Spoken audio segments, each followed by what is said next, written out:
Wow, it's a 1 week already. Would you believe that? Time just evolves, isn't it? But time experiences are real. And so today again, I am glad to be in your space, sharing some experiences and sharing some strategies that you can use in order to overcome your grief and loss. Oh, we did say in our last podcast, we're going to say loss and grief because one has to lose to grieve. But today I want to look at something else. Well, essentially something else, but give you an awareness of the reality of your living. You know, this morning I got up and I said, wow, I got up to bed, went through the door to the kitchen, went to study, and there's something in my mind is that what's next? I always have a next. So is either go to the kitchen to make breakfast, or go to to study, to write something or make a call, or you go to the bathroom. But there's always something. So that it seems that our life not has expectations, but there is this untold plan of where we're going and how we're doing it.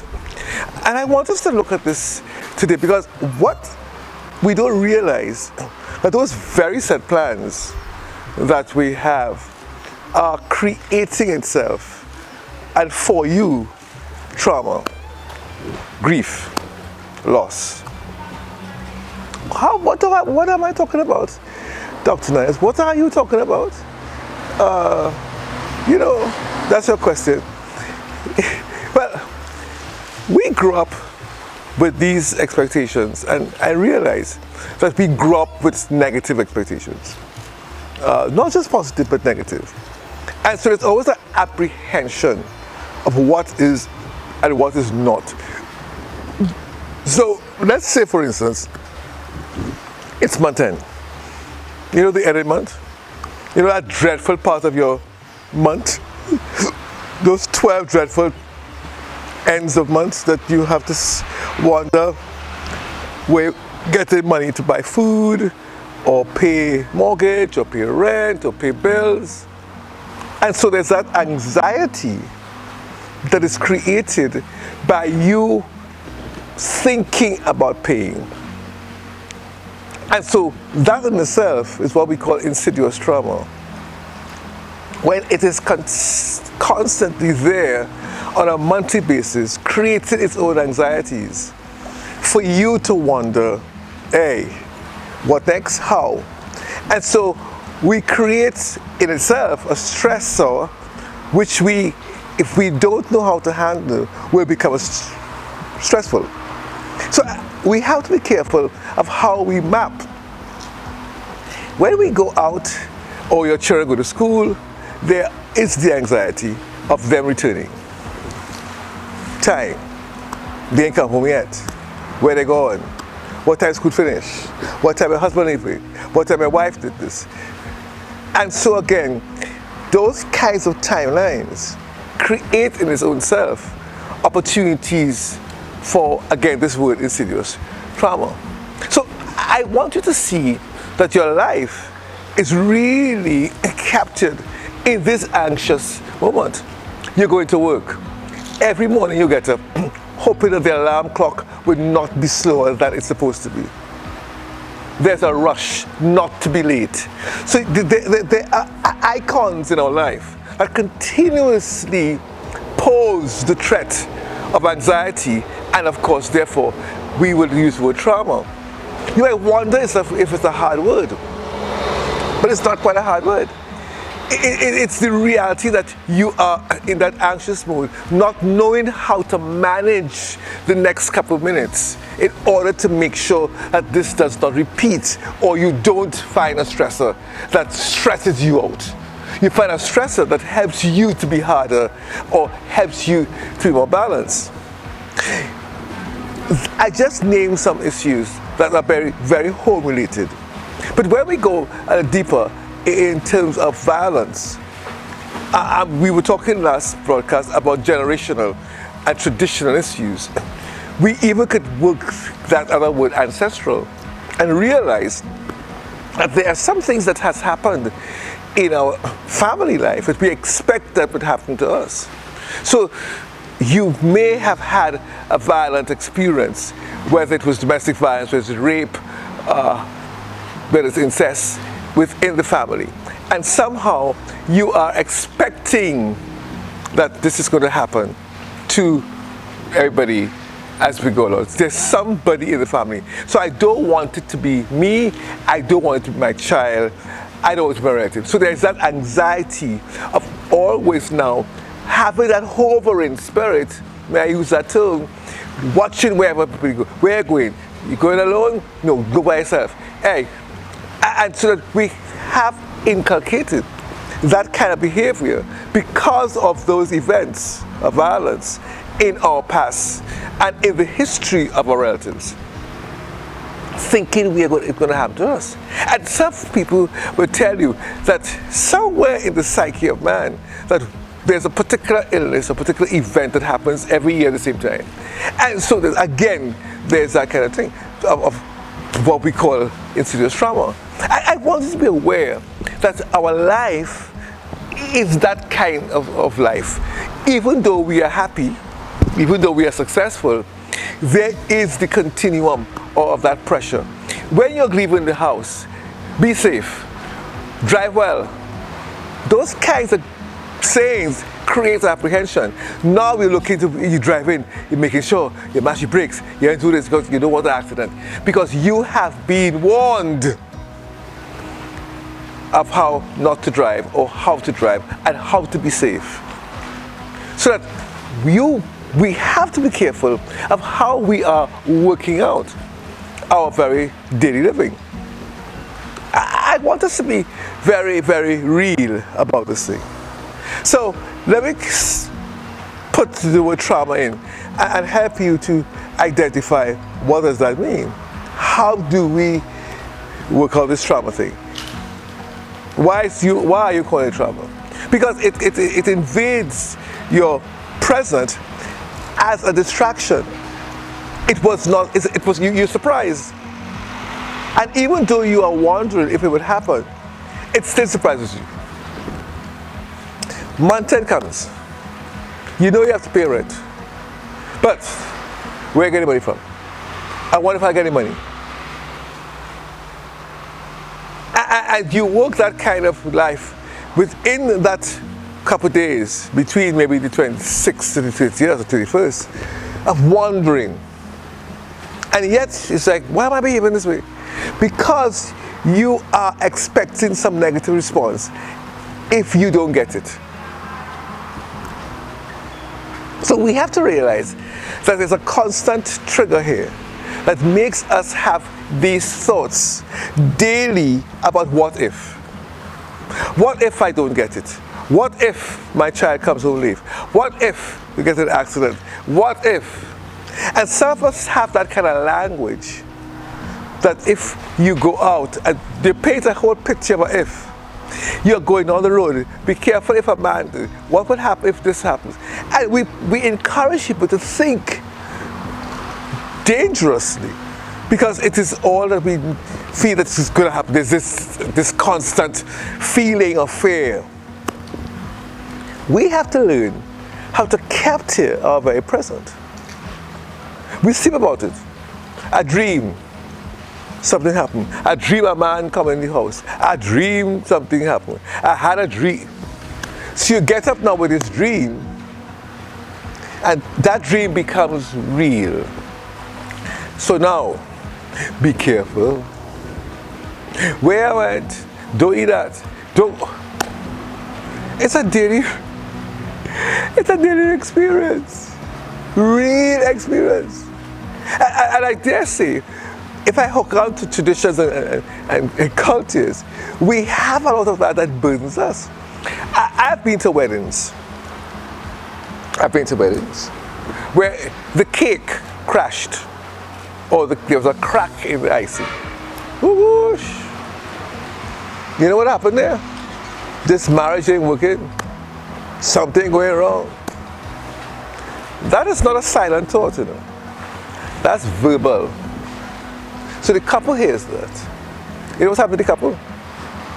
The couple starts off their marriage wondering when there's going to be a breakup, when it's going to crack because the cake. I didn't have a ring. I had to borrow a ring. Whew. That's how we start. Yes, the ring. I had to use somebody else. You know what happened? Oh, Lord.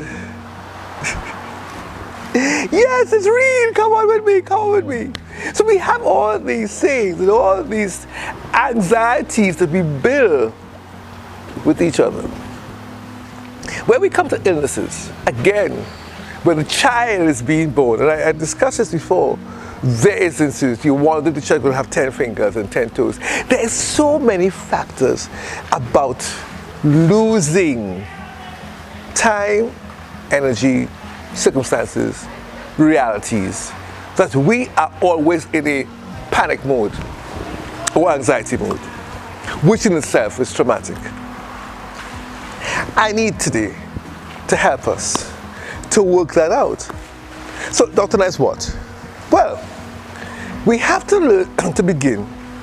That's English, yes. Begin to learn is better. Begin to learn how not to plan for the negative.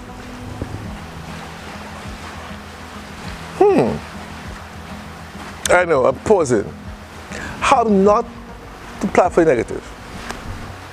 Therefore, what we are planning is always positive.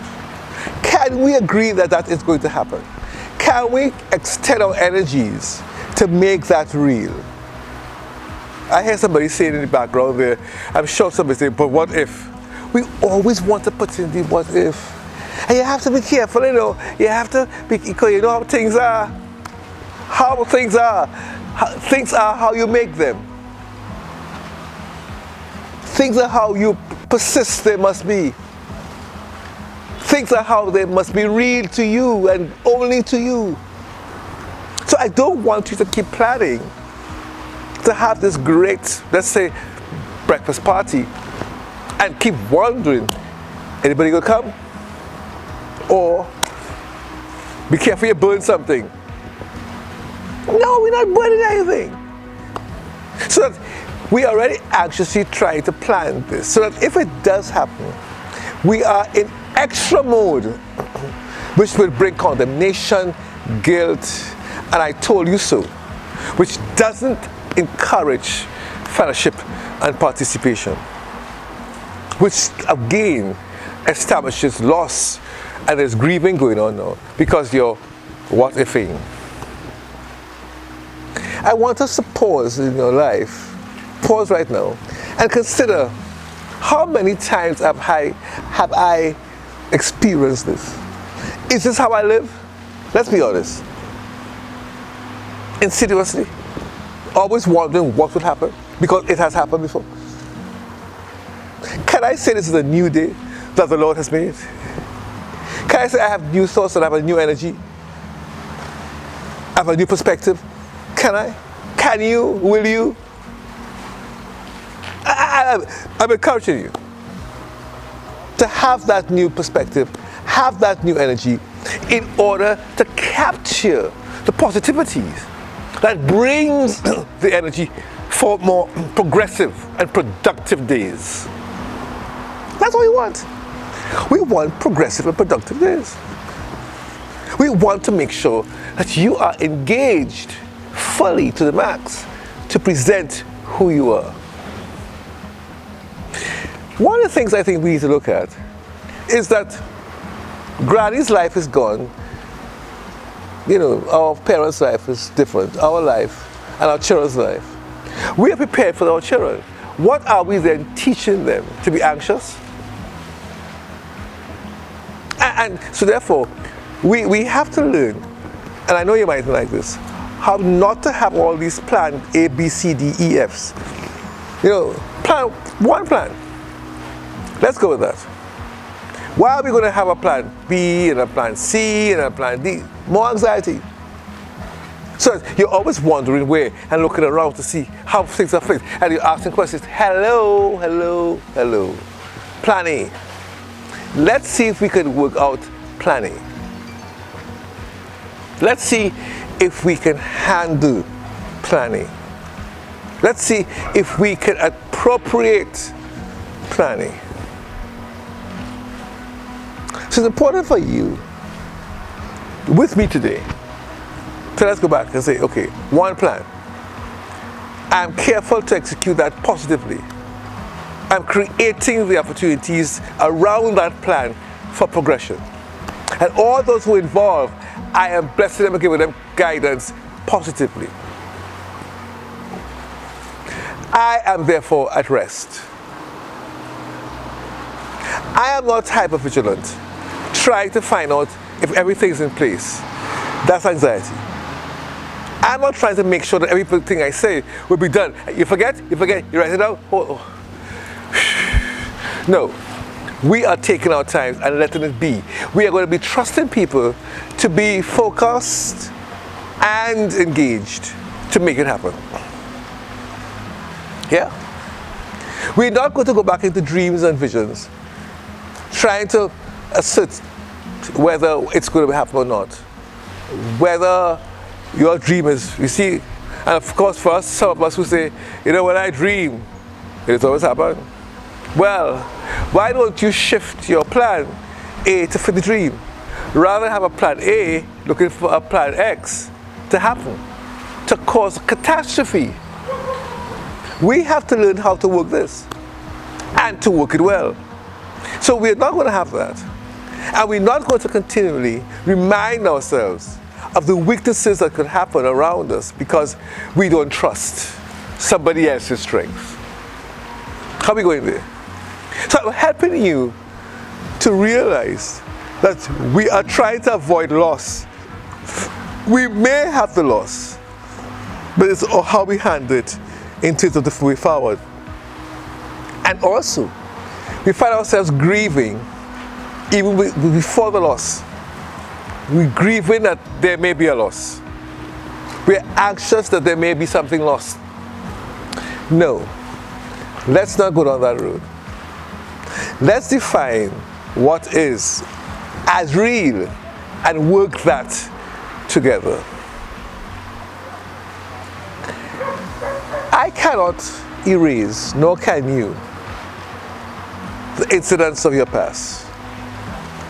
Whatever they were, how violent they were, how intrusive they were. We can't erase that. They happened. But we need not decide that it's the way of life that we are going to have to expect because you know how things just follow you. No. We have to learn how to accept what is, and work the is as is, without trying to make it a was. You understand that? So we have to stop bringing the was into the is, and leave the was where it is, and take the is as is. So it's very present experiences that are in our minds, focused with all the understanding of how to work out this is. So we are not pressuring ourselves into any traumatic experiences or traumatic emotions. I didn't know that, you know. I didn't know that.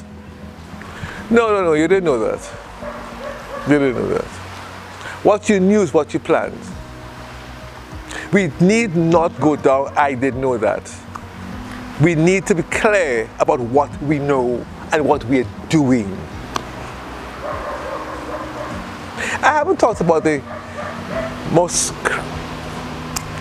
crucial area of sickness. Like when you go to a doctor, the expectations, because you know, I know that they ask you, who are your genes, who are your past have this? Wow. You expect to have it. No, you are you. Let's work on you, let's work on you, let's work on you. How are we going there? Yes? So let's not again build our own lives up to somebody else's receipt. Let's have our own receipt.